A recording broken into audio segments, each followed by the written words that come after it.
Segunda parte, capítulo 26, donde se prosigue la graciosa aventura del titerero con otras cosas en verdad harto buenas. Callaron todos, tirios y troyanos, quiero decir, pendientes estaban todos los que el retablo miraban de la boca del declarador de sus maravillas, cuando se oyeron sonar en el retablo cantidad de atabales y trompetas, y dispararse mucha artillería, cuyo rumor pasó en tiempo breve, y luego alzó la voz el muchacho y dijo: «Esta verdadera historia que aquí a vuesas mercedes se representa es sacada al pie de la letra de las corónicas francesas y de los romances españoles que andan en boca de las gentes y de los muchachos por estas calles. Trata de la libertad que dio el señor don Gaiferos a su esposa Melisendra, que estaba cautiva en España en poder de moros en la ciudad de Sansueña, que así se llamaba entonces la que hoy se llama Zaragoza, y vean vuesas mercedes allí como está jugando a las tablas don Gaiferos, según aquello que se canta. Jugando está las tablas don Gaiferos, que ya de Melisendra está olvidado. Y aquel personaje que allí asoma con corona en la cabeza y cetro en las manos es el emperador Carlomagno, padre putativo de la tal Melisendra, el cual, mohíno de ver el ocio y descuido de su yerno, le sale a reñir. Y adviertan con la vehemencia y ahínco que le riñe, que no parece sino que le quiere dar con el cetro media docena de coscorrones, y aún hay autores que dicen que se los dio y muy bien dados. Y después de haberle dicho muchas cosas acerca del peligro que corría su honra en no procurar la libertad de su esposa, dicen que le dijo: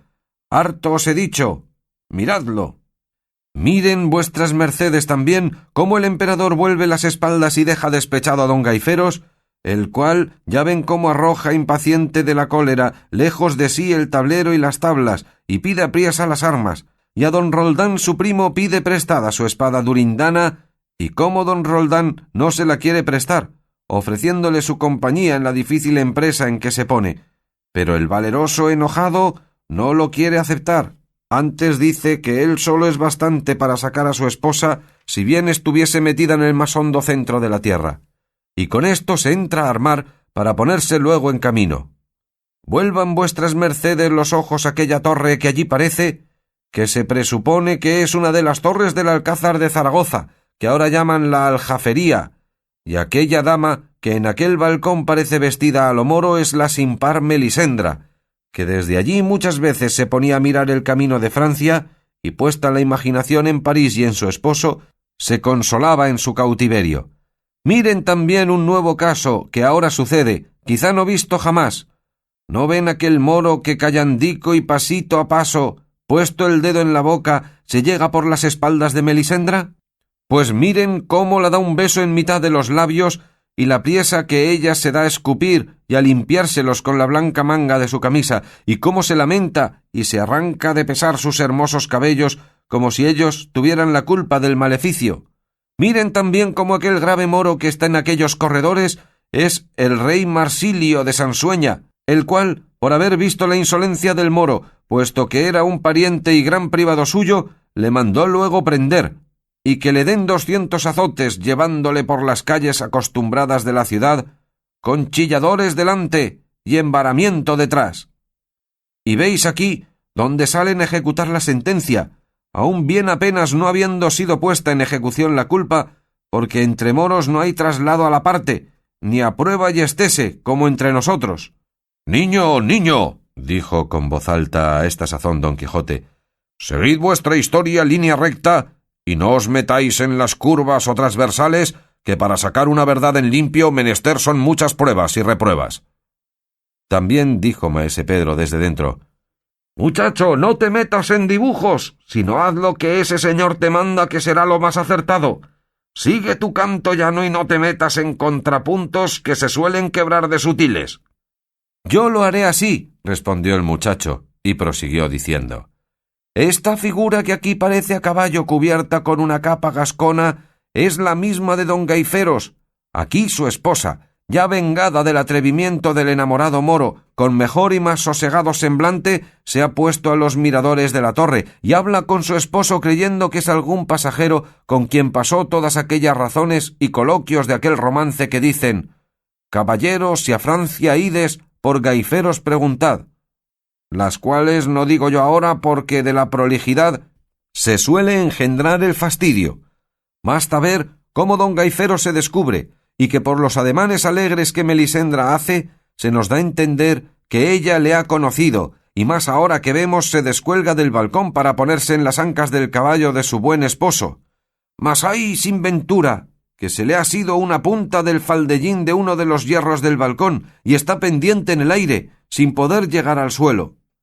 Pero ¿veis cómo el piadoso cielo socorre en las mayores necesidades? Pues llega don Gaiferos, y sin mirar si se rasgará o no el rico faldellín, ase de ella, y mal su grado la hace bajar al suelo, y luego de un brinco la pone sobre las ancas de su caballo a horcajadas como hombre, y la manda que se tenga fuertemente y le eche los brazos por las espaldas, de modo que los cruce en el pecho, porque no se caiga, a causa que no estaba la señora Melisendra acostumbrada a semejantes caballerías.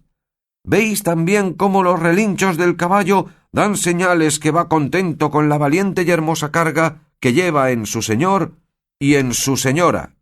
¿Veis cómo vuelven las espaldas y salen de la ciudad, y alegres y regocijados toman de París la vía?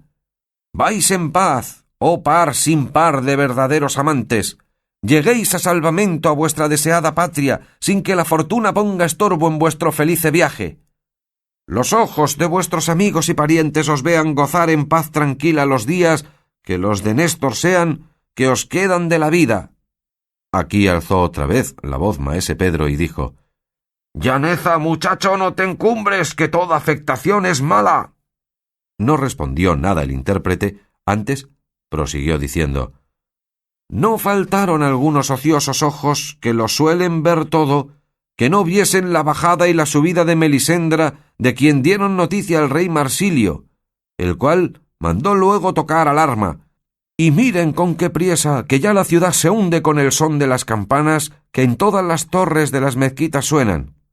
«Eso no», dijo a esta sazón don Quijote. «En esto de las campanas anda muy impropio maese Pedro, porque entre moros no se usan campanas sino atabales y un género de dulzainas que parecen nuestras chirimías, y esto de sonar campanas en Sansueña, sin duda que es un gran disparate». Lo cual, oído por maese Pedro, cesó el tocar, y dijo: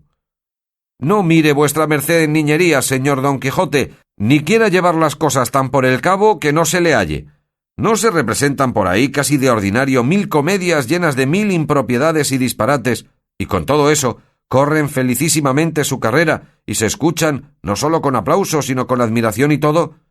Prosigue, muchacho, y deja decir que como yo llene mi talego, siquiera represente más impropiedades que tiene átomos el sol». «Así es la verdad», replicó don Quijote, y el muchacho dijo: «Miren cuánta y cuán lucida caballería sale de la ciudad en seguimiento de los dos católicos amantes, cuántas trompetas que suenan, cuántas dulzainas que tocan y cuántos atabales y atambores que retumban. Témome que los han de alcanzar y los han de volver atados a la cola de su mismo caballo, que sería un horrendo espectáculo». Viendo y oyendo pues tanta morisma y tanto estruendo, don Quijote parecióle ser bien dar ayuda a los que huían, y levantándose en pie, en voz alta dijo: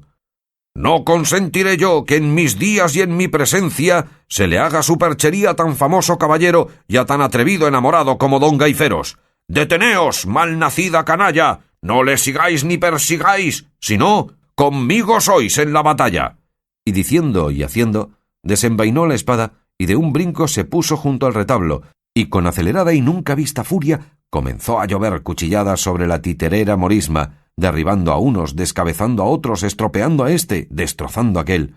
y entre otros muchos tiró un altibajo tal que si maese Pedro no se abaja, se encoge y agazapa, le cercenara la cabeza con más facilidad que si fuera hecha de masa de mazapán. Daba voces maese Pedro diciendo: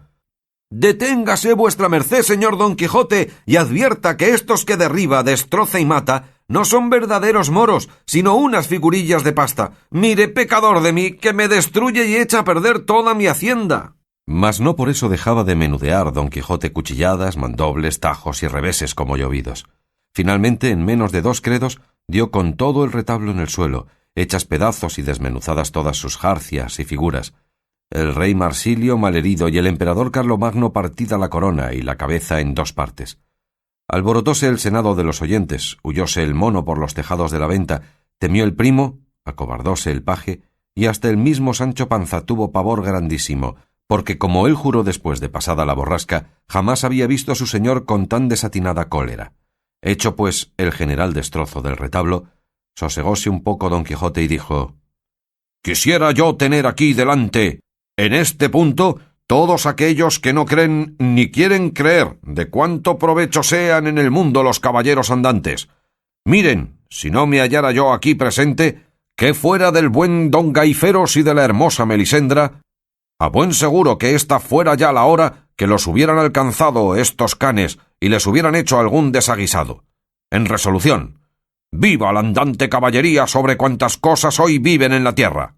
«Viva enhorabuena», dijo a esta sazón con voz enfermiza maese Pedro, «y muera yo, pues soy tan desdichado que puedo decir, con el rey don Rodrigo, ayer fui señor de España y hoy no tengo una almena que pueda decir que es mía. No a media hora ni aun un mediano momento que me vi señor de reyes y de emperadores, llenas mis caballerizas y mis cofres y sacos de infinitos caballos y de innumerables galas.